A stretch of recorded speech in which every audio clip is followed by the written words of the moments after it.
If you were to walk into your advisor's office or talk to them on Zoom and ask them, how much am I paying you today? Would they be able to answer the question clearly for you? And do you know the answer? Right now, you might go, I don't even know what I am paying my advisor. And I think I'm getting value. I mean, I hope so, but I don't know because I don't see it on my statement. I don't know what all the fees are, and I don't know if ultimately I'm getting what I deserve right now. Now, if you feel, nope, I'm in an awesome spot, well, great. This episode might not be for you, but this is for all of you wondering, if I'm paying my advisor, I want to make sure I'm getting value. I just need to know what the fees are, because too often someone says, I think I have a good advisor, but I don't even see what the fees are and where can I figure those out. I'm going to show you all of that today. So a lot of what I'm going to discuss will be via YouTube on my screen. If you're listening to this on the podcast app, as many of you have told me, it is easier to listen on the podcast. You can certainly keep doing this. I'm going to explain it easily for you, so it doesn't matter where you are tuning in. Now, I want to make sure that you understand if it makes sense to hire and continue paying your advisor, or if it makes sense to potentially stop or shift to a different advisor. Now, yes, I am a financial advisor, but my parents were burned by multiple advisors. That's why I like doing this, so that people know what they are paying for and that they're getting value for it. I want you over the moon paying your advisor, and you should feel that way. That sounds odd, but that is a requirement I have. I want someone going, I'm paying you $20,000 a year. I love getting 40, 60, 80, 100x in value, and I'm sleeping at night. Well, this is awesome. That's how a relationship should work. So the first question I invite you to ask your advisor is actually very simple. How much am I paying you? And I want you to shut up and just hear what they have to say. If they start rambling and going, well, there's a lot of fees, and actually this is with the investments, but don't worry, like we all pay that, even me. And don't worry, trust me, this fee is just, it's not significant. You don't got to worry about it. Well, now they're maybe talking a little bit too much and not giving you a direct answer. They should be able to give you a percentage and a dollar amount, and it should be very transparent. So on my screen here, you're going to see me walk you through an example, and this is how I like to do it with clients. So just a hypothetical for you. I'm going to explain it as well in case you're just listening here. Now, if you don't already know, my name is Taublieb. I am the host of this podcast, the Early Retirement Podcast, and I'm the vice president at Root Financial Partners. So what you're going to see here is this is a fee calculator. It is very simple. You can see this is our fee structure. It is very transparent, and it is like most investment managers. Now, some charge 1%, some charge north of 1%. I'm just giving you an example. So let's assume there's $2 million that you're working with that an advisor would manage. Well, first of all, what does manage mean? If someone has $1 million in an IRA and $1 million in a 401k, those should be managed very differently, meaning a 401k is something that we will give you guidance on, but we're not going to bill on that because we're not actually managing it for you. So the first question truly for your advisors, do you manage on everything? Because some advisors will bill on your net worth. So if you have a $2 million home and $2 million in investments, they'll go, yep, it's 1% of $4 million. That's $40,000 a year. Now, if they're giving tremendous value for it, be my guest and pay it. But oftentimes there's not a ton of clarity as to what managed mean. Managed should mean what they're actually investing and helping you out with, but they should be giving you guidance on everything. So if someone comes to me with $3 million, but $2 million of it is in an IRA and $1 million is with their current 401k where they're still working, we're only billing on $2 million.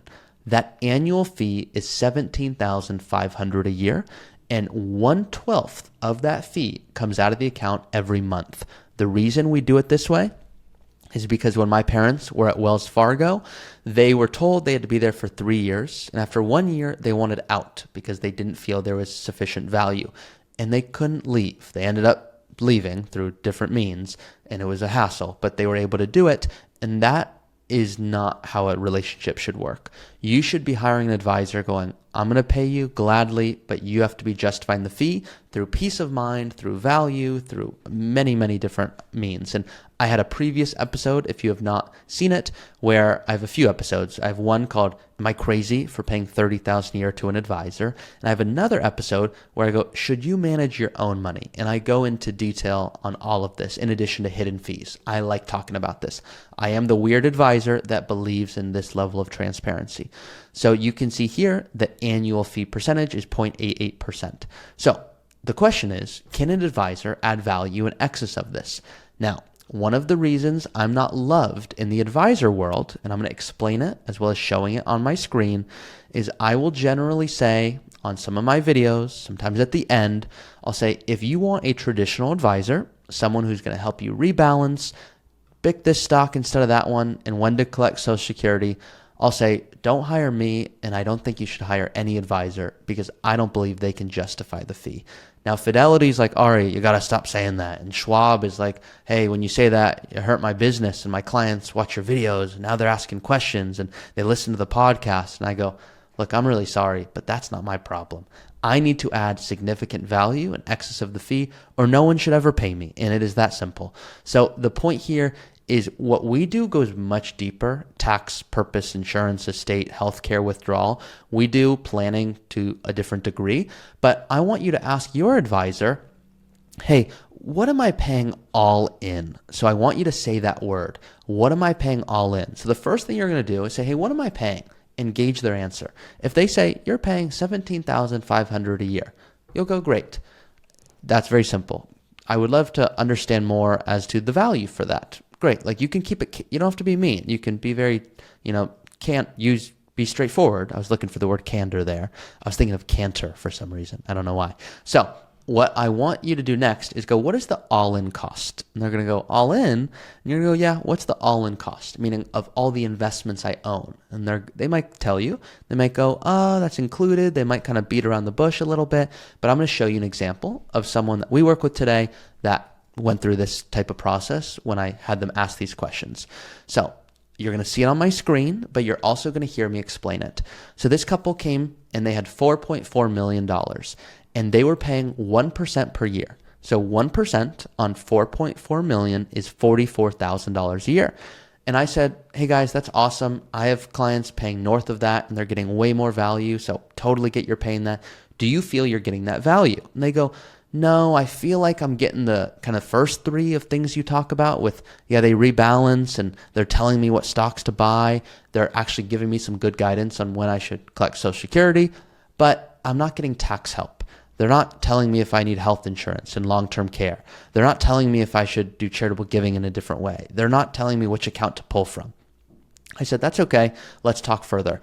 They said, okay, so I'm paying 1% a year. And they said, do you do all of that? And I said, we do that, but you shouldn't hire us because we do that, but that is included. And they're like, okay, well, what do you do? And what's the difference? And so we had a conversation transparently about that. And I'm going to pull this up on my screen so you can see exactly what I'm looking at, but I'm also going to explain it. So this couple came to me, and whenever you look at an advisor's value or want to analyze anything along these lines, you need to know what's called the all-in cost. Now, what does that even mean? What that means is there are a few different fees. There's what's called an advisory fee. That goes directly to an advisor. So that is just what you're paying the advisor. So that person told me they have $4.4 million. You can see all of their different investments on my screen. But if you're just listening, they have T. Rowe Price, and they have Vanguard, and they have Guggenheim, and they have all these different investment companies. Nothing wrong with that, but it comes out to $4.4 million, of which they're paying 1% a year or $44,000. I said, totally cool, guys. And I said, go ask your advisor what the all-in cost is. And they said, Ari, you're wrong. I just talked to them, and they told me it's $44,000 a year. And I said, they're lying to you. And they're like, what are you, crazy? Like, you don't even know the advisor. I've worked with this guy for 15 years, so he's not going to lie to me. And I said, he's lying to you. And they're like, hey, you sure you want to still say that? Like, I just told you I talked to him. I go, you're spending $44,000 a year to the advisor, but there's another investment cost. of what your investments actually are. And they're like, huh? And I said, all of your investments have fees as well. Some of them are transparent, some are less so, but let's look at them. And they said, okay. So they sent me their investments, and I said, you have one fund here called the Artisan Small Cap Fund. It has an expense ratio of 1.2%. What that means is if you have a 10% return, there's a fee of 1.2%, which means your actual return, that if you look at your statement, will show 8.8%. Because the SEC, which governs investments, they require after fee returns. So if you look at your returns and you go, great, 8.8%, well, yeah, that's what you received, but you really got 10%, and then there were these fees. Now, let me be clear. I'm not anti-fee, okay?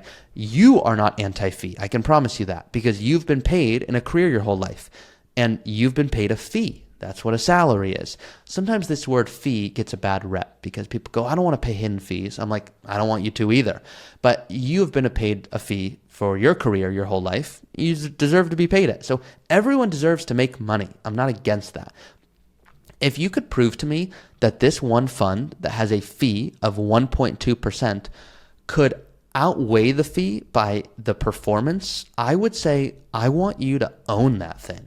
If you could tell me that the fee was 1.2% and it would generate a return of 1.5%, I would say, please own this. It's awesome.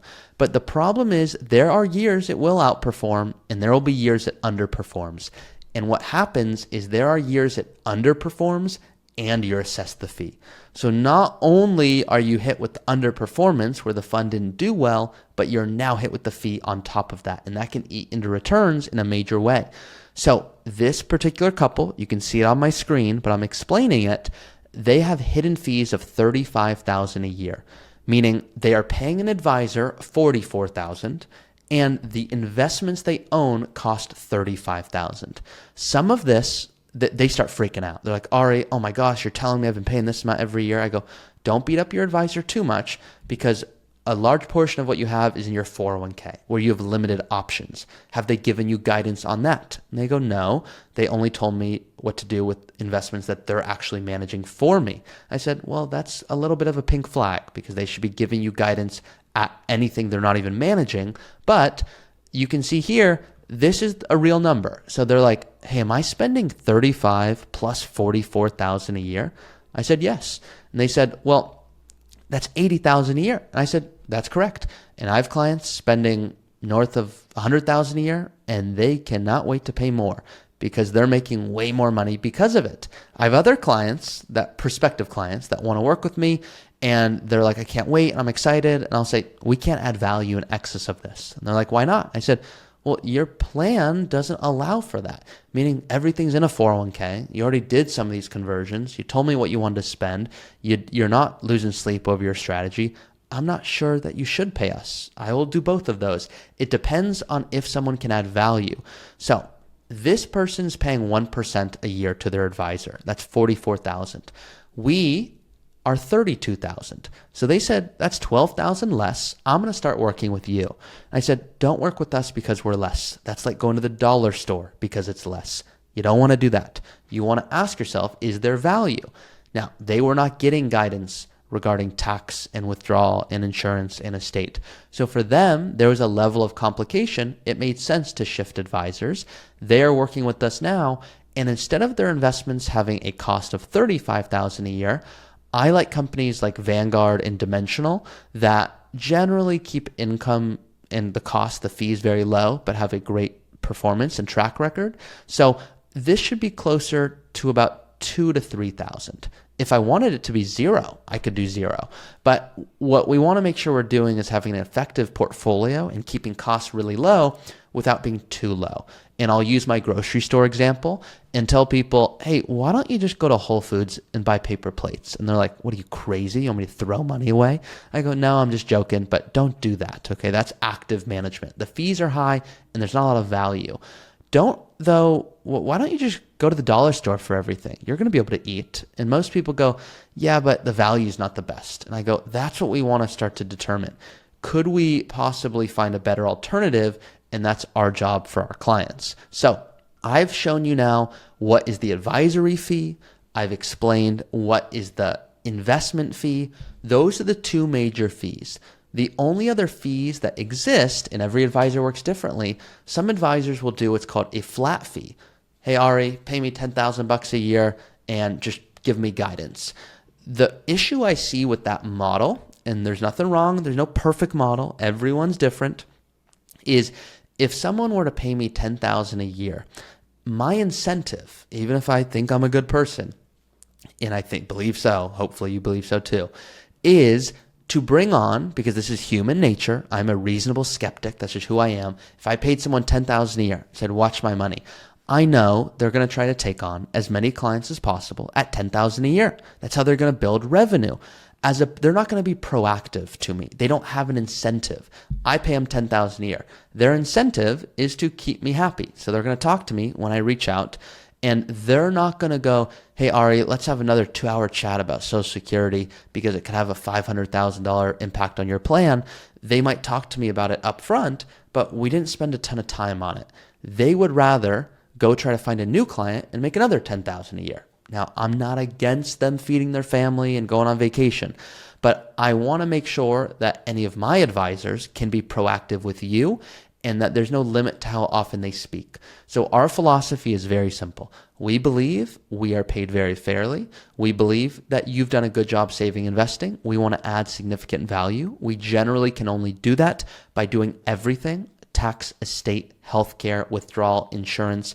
We are optimizing your entire financial life, making sure you don't have to deal with it. So ultimately, I just want you to know the advisory fee and the investment fees. If you know them and go, wow, it's very low. For example, Vanguard, very low. The advisory fee to be able to speak to Vanguard is 0.3%, known as 30 basis points.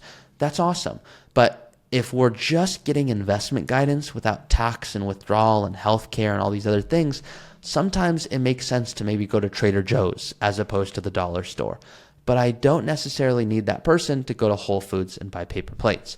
So there's a balance here, and what you want to make sure is that you're aware of the fees, and if you're paying for them, that you're getting value. That's what I care about. I will be very transparent. The majority of people working with us are coming from an advisor where they're not receiving tax guidance, where if they ask their advisor a question, they'll say, regarding taxes, they'll say, talk to a CPA. Your CPA says, talk to your advisor. Now you're playing middleman in retirement. You're having to coordinate between an estate attorney and an insurance agent, and now there's just a lot more hassle, and you're like, I think that's just how this works. No, that's not how this works. You should have one advisor that is able to do all of those things and facilitate everything for you. So my job is to do what's called often tax planning. That is forward looking. Those are things like Roth conversions and tax gain harvesting and when do you withdraw and should you do healthcare subsidies or prioritize conversions instead, or how do you compare charitable giving and pair that in a year when your income is low so that you can offset that by doing a conversion. It's the next level of strategies. It's not for everyone. And I'll tell people very transparently, we might not be a good fit because we do holistic planning for an early retirement if that is what you're looking for. Other people are like, no, that's awesome, but like I just want my advisor to tell me to buy Apple or Microsoft. I go, cool. We're probably not a good fit. So what we're doing generally is heavy tax and estate planning in addition to making sure you're invested well. And that's why most people reach out. And then after a year, they're like, well, I don't know what I didn't know. Like, there's so much to this. Oh my gosh, you're opening up my eyes. This is what real holistic planning is like. Oh, this is different. And I am very transparent. I know I've already said it before, but I will leave you with my spouse story. So 8 years ago, I was shadowing an advisor. This advisor is a really nice person. And in this case, the wife is really interested in the finances, but the husband is not. So the wife comes to the call and is like, hey, I love it. Let's go deep into tax code. I want to go line by line. And she's like, look, my husband's not into this. And the advisor that I was shadowing said, that's totally cool. Husband, you don't like this? Go watch TV. I was pissed, and I'm going to tell you why I was pissed. And I'm not right about a lot of things, but I ended up being right here. Because what happened is 3 years later, the wife passed away. And the husband comes to the call and goes, wait a second, why on earth are we paying taxes when we don't need to? And the advisor's like, well, it's this conversion thing and it's going to save you more over the long term. He's like, I don't care.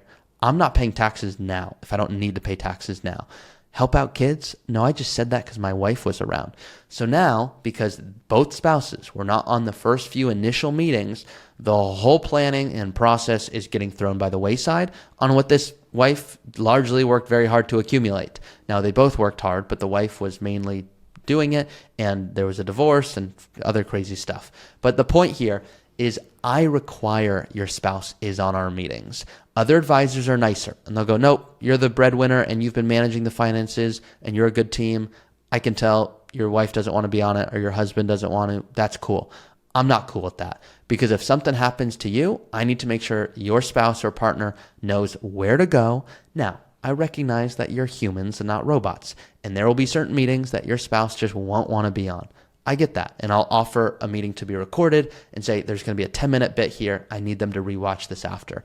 And they'll be like, cool. So I'm a reasonable guy, but oftentimes people are hiring us so that they go, hey, if anything happens, like my spouse, like they don't even know where to go to find any of this and how to do this. And so I want someone who's going to organize your life, save you on taxes, and bring excessive value. And you're paying for quality of life so that you can live and spend time doing what you want to do most, which you can't exactly quantify. So I do believe in hiring an advisor if there's significant value. I don't if you truly are not getting the value. So ultimately, this is just a transparent episode on fees. Hopefully this was helpful. And if you're looking to work with us, you can go ahead and see in the description to apply to work with us. If you're looking for the Academy, which is just the software and different tools that I discuss, you can go ahead and check that out as well. I'll see you guys next time.